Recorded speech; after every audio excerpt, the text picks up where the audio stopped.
Hello students, welcome to Shruji Competitive Classes. Let us start chapter number 4, class 9th का chapter है linear equations इन two variables.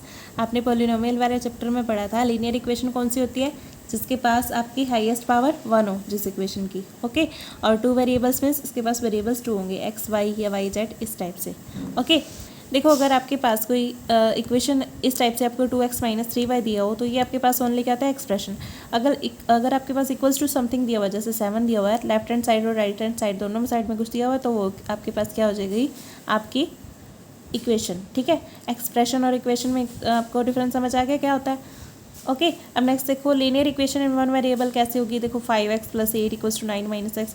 इस पूरी equation में आपके पास variable क्या है, सिर्फ 1 है, x है, ठीक है। इसमें देखो y है, इसमें क्या है t है, ठीक है। इसके साथ y के साथ z है, कुछ और नहीं आ रहा, तो इसलिए 1 वेरिएबल में होगी आपकी लीनियर इक्वेशन, ओके। नेक्स्ट देखो, नेक्स्ट आपका देखो लीनियर इक्वेशन इन टू वेरिएबल्स क्या होती है। देखो टू वेरिएबल्स ये होंगे, इसमें ax plus b y plus c equals to 0 की फॉर्म में होगी ये ax प्लस बी वाई। अब इसमें देखो टू वेरिएबल्स आके ना x y टू वेरिएबल्स हैं, a b c तो कांस्टेंट है। अब देखो इसमें s और t टू वेरिएबल्स आ गए, ये बाकी सारे कांस्टेंट है।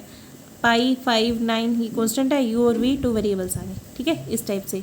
अब नेक्स्ट देखो अगर आपने किसी लीनियर इक्वेशन ऑफ 1 वेरिएबल में जो आपको दी हुई है उसको 2 वेरिएबल वाली लीनियर इक्वेशन में लिखना है तो कैसे लिखोगे। जैसे देखो आपके पास ये दिया हुआ है x इक्वल्स टू -5, इसका मीनिंग क्या हो गया, -5 को उधर लेके जाओगे उस साइड में तो ये प्लस का 5 हो जाएगा, x प्लस 5 इक्वल्स टू 0 आ जाएगा, ठीक है।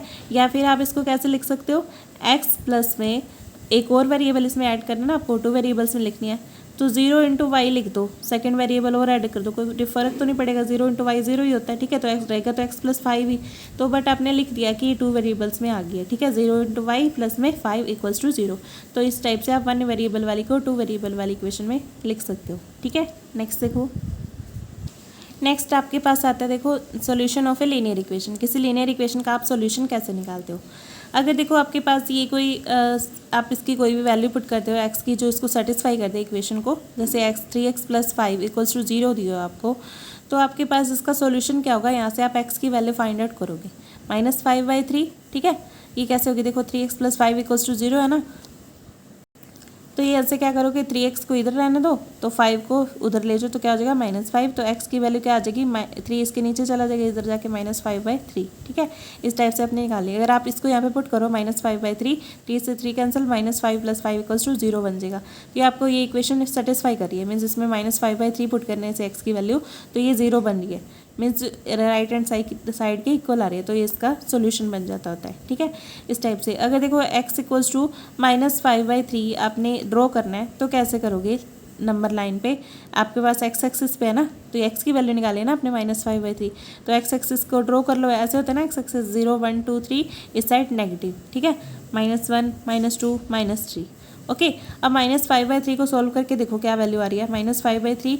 अब इसको कट करके देखो, 3 1 ज़ा 3, ओके, 1.63618 3 6 18 इस टाइप से, -1.6 इस टाइप से आ रही है, तो -1.6 देखो यहाँ पे यहीं पे जाके कहीं बनेगी, तो यहाँ पे -5/3 आप ऐसे ड्रॉ कर सकते हो, ओके। तो इसको आप बोलते हो, इसका एक ही सोल्यूशन होता है ना, तो x की एक ही वैल्यू निकलती है लीनियर इक्वेशन में, 1 वेरिएबल की फॉर्म में जो होती है उसके एक ही आपके पास वैल्यू निकलती है, तो इसको आप क्या बोलते हो, यूनिक सोल्यूशन, ओके। नेक्स्ट देखो, solution of A linear equation in 2 variables. अगर कोई आपको लीनियर इक्वेशन दी हुई है जो 2 वेरिएबल्स में दी हुई है तो इसको क्या, इसका सॉल्यूशन कैसे निकालते हो। देखो अगर आप कोई x की वैल्यू पुट करते हो तो y की वैल्यू आपको मिलती जाएगी, ठीक है, तो वो आपकी बहुत सारी सॉल्यूशन बन जाएंगे उसके। देखो नेक्स्ट इस टाइप से निकालना हमने, जैसे ये आपका ऑर्डर्ड पेयर में कोई दी हुई है इक्वेशन, आपको वैल्यू ऑफ x हम लिखेंगे तो वैल्यू ऑफ y हमें मिलती जाएगी। देखो linear equation in 2 variables has infinite many solutions, okay. 1 variable में आपके पास यूनिक सॉल्यूशन होता है और 2 वेरिएबल्स में मैनी सॉल्यूशंस होते हैं, infinitely many solutions, okay. Linear equation देखो जैसे 2 वेरिएबल्स में दी हुई है, 3x plus 2y is equals to 14 दिया हुआ है, ये सेटिस्फाई हो रही है x इक्वल्स टू 0 से। x इक्वल्स टू 0 पुट करोगे तो y की वैल्यू यहाँ से क्या आएगी आपके पास, x को 0 पुट करके देखो, ये 0 बन गया, ये प्लस में 2y बन गया इक्वल्स टू 14 आ गया, ठीक है। तो यहाँ से क्या आ गया आपके पास 2y इज इक्वल टू 14 आ गया। y की वैल्यू क्या आ जाएगी 14/2, तो ये 7 आ गई। तो y की वैल्यू 7 आ गई। x 0 पुट करने पे, x की 2 को पुट करने पे y की 4 आ गई। इस टाइप से पुट करते जाओगे आपके पास वैल्यूज़ निकलती जाएंगी। और जब इन दोनों को पुट करोगे, जैसे यहाँ पे x 4 y 1 पुट करके देखो, तो ये दोनों ये सेटिस्फाई कर जाएगी। इधर वाली वैल्यू इधर वाली की इक्वल आएगी। देखो 3 4 ज़ा 12, 2 1 ज़ा 2, 12 + 2 14 इक्वल्स टू 14, मीन्स ये सेटिस्फाई कर रही है। ठीक है, लेफ्ट हैंड साइड जब राइट हैंड साइड के इक्वल आ जाए तो वो उसका सोल्यूशन होता है। तो इस टाइप से इसमें बहुत सारे सोल्यूशन होंगे। आप कोई भी x की वैल्यू पुट करो, y की आपको मिल जाएगी। जब x y दोनों की पुट करोगे वो इसको हमेशा सेटिस्फाई करेगी। तो आपके पास इसके इनफाइनाइटली मैनी सोल्यूशंस होते हैं। ठीक है, देखो एक्सरसाइज 4.1, इसमें क्या है, cost of a notebook is twice the cost of a pen. ठीक है, जो एक नोटबुक की कॉस्ट है उसका वो है ट्वाइस पेन की कॉस्ट से। ठीक है, 2 गुनी ज़्यादा है नोटबुक की। Write a linear equation in 2 variables to represent this statement. आपने लीनियर इक्वेशन लिखनी है। Take the cost of a notebook be x rupees and pen की आपने लेनी है कॉस्ट वाई रुपीज़। ठीक है, आपने नोटबुक की कॉस्ट ले ली एक्स रुपीज़, पेन की ले ली वाई रुपीज़। आपकी इक्वेशन क्या कह रही है, जो नोटबुक की कॉस्ट है वो ट्वाइस है पेन की कॉस्ट के। ठीक है, 2 गुनी है नोटबुक की। तो अगर इसको 2 से मल्टीप्लाई कर दो पेन को, तो ये इसके इक्वल आ जाएंगे, दोनों इक्वल बन जाएंगे। तो ठीक है, इस टाइप से आप क्या करोगे, x इक्वल्स टू 2y आ जाएगा आपके पास। तो ये 2y को इधर ले जाओ, x - 2y इक्वल्स टू 0। तो ये आपके पास लीनियर इक्वेशन बन गई 2 वेरिएबल्स में। ठीक है, इस टाइप से आपने इक्वेशन बनानी है। नेक्स्ट देखो, express the following linear equations in the form ax + by + c equals to 0। Means आपने देखो ऐसे इसको कैसे करना है, आपको ये दिया हुआ है 2x + 3y is equals to first part में दिया हुआ है -9 इक्वल्स टू दिया हुआ है 9.35। ओके, ये 5 ऊपर का इसका मतलब है ये बार बार रिपीट हो रहा है। ओके, इसका मीनिंग आपके पास, इसको क्या बोलते हो, बार। ठीक है, तो ये बार ऊपर लगा हुआ है इसके, ये दिया हुआ आपको। तो इसको इधर ले जाओ तो ये इक्वल्स टू 0 बन जाएगा। ये आपकी इस फॉर्म में बन गई x + by + c की फॉर्म में। तो यहाँ पे a की जगह देखो 2 है, b की जगह देखो 3 है, और c की जगह देखो क्या है -9.35। तो a b c की वैल्यू आपने बता दी। इसी टाइप से इन्होंने बोला था कि आपने वैल्यूज़ बतानी है। अब देखो सेकेंड क्वेश्चन में, इसमें देखो ax + by + c की फॉर्म में ये दिया हुआ आपको ऑलरेडी। तो यहाँ पे आपके पास देखो, ये इसको कैसे लिख सकते हो, x - 1/5y, ठीक है, -10 इक्वल्स टू 0। अब ax + by इसे कंपेयर करके देखो, ax + by + c इससे कंपेयर करो। तो यहाँ पे a की वैल्यू क्या आ रही है 1। ठीक है, a की वैल्यू 1 आ गई यहाँ से, b की वैल्यू -1/5 और c की वैल्यू -10। ठीक है, इस टाइप से आपने इसमें भी निकाल दी। इसमें देखो इसको उधर ले जाओ। ठीक है, तो ये क्या बन जाएगा, -2x + 3y, ऐसे -2x + 3y -6 इक्वल्स टू 0। ठीक है, तो a की वैल्यू क्या आ गई है -2, b की 3, c की -6। ओके, इस टाइप से यहाँ से भी आपकी निकल गई a b c की वैल्यू। अब इसमें देखो क्या दिया हुआ है, x equals to 3y, 3y को उधर ले जाओ, क्या आ जाएगा, x - 3y इक्वल्स टू 0। ये आपके पास आ गया x - 3y equals to 0। Okay, तो ये क्या हो गया, ax + by + c की जगह यहाँ पे 0 है, तो a की जगह क्या आ जाएगा 1, b की जगह -3 और c की जगह 0। ठीक है, 1 - 3 0 इसका आंसर आ जाएगा।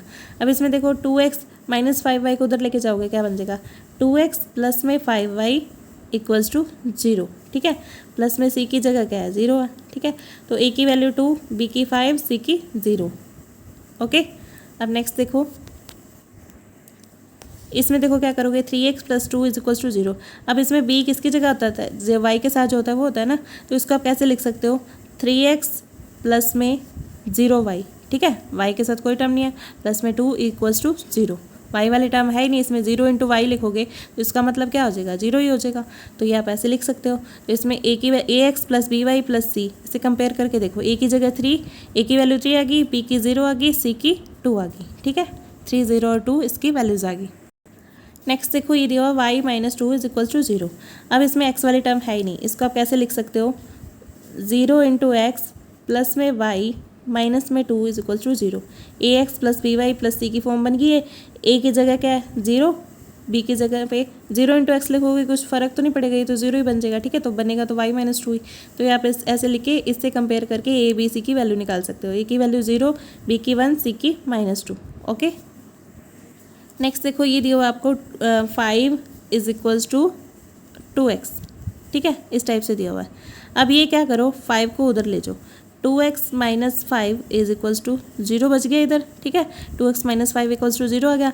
तो यहाँ पे क्या आपके पास x की वैल्यू है, c की है ax प्लस by होना चाहिए ना बीच में, तो 2x प्लस 0 इंटू वाई लिख दो, प्लस में c की वैल्यू -5 इक्वल्स टू 0। तो यहाँ से आप वैल्यू निकाल दो, a की वैल्यू 2, b की 0, c की -5। ओके, या आप इसको ऐसे कर सकते हो, या फिर एक मेथड और है, ये ऐसे दे रखा है ना, 5 इज इक्वल्स टू 2x। ए और सी में आपके ये दोनों ही मेथड सही हैं, बस ए और सी में माइनस का डिफरेंस आ जाएगा। इसको इधर ले जाओ, 5 माइनस 2x इक्वल्स टू 0, ठीक है, ये बन गया आपके पास। तो यहाँ से आपके पास -2x plus 5 is equals to 0 आ गया। तो यहाँ से आपके पास आ गया -2x प्लस में 0 इंटू वाई लिख सकते हो, प्लस में 5 इज इक्वल्स टू 0। तो ये बन गई ax plus by plus c की फॉर्म बन गई। यहाँ से a की वैल्यू -2, b की 0, c की -5, ओके, प्लस का 5, इस टाइप से भी निकाल सकते हो। ये दोनों ही सही हैं वैसे, ठीक है, -2, 0 और 5 इसकी वैल्यू आ जाएगी a b c की। ओके, ये 4.1 आपकी कंप्लीट होगी। I hope you understand. Thank you so much.